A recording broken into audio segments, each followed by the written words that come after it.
kampinį.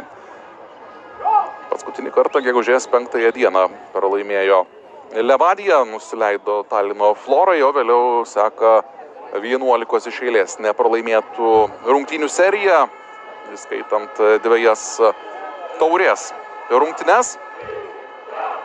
Aišku, apskritai šį sezoną Estijos čempionate veiksmas baudos aikštelėje. Taigi Estijos čempionate kol kas vos vienintelį kartą yra pralaimėjusi Levadija per 20 turų, 16 pergalių, 3 lygiosios ir vos 1 pralaimėjimas. Ir Felipe Felicijo yra rezultatyviausias savo komandoje Estijos čempionate, 11 įvarčių. Reikia nešti kamuolį kaip įmanoma toliau. Sumaišties baudos žaidimo ranka. Pasižiūrėkime epizodo pakartojimą.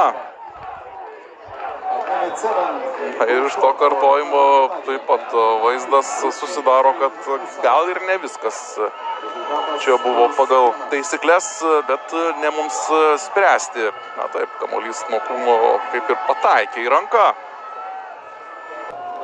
Giliai keliavo pasitikti kamuolio, o dabar tenka ir vėl gintis. Pedro. Perdavimas vienu lietimu. Turas. Filmą pasirodė. Pasižiūrėkime situacijos kartojimą. Taip, viskas iš lėto vyko, bet šiek tiek pavėlavo sureaguoti Gustas Baliutavičius.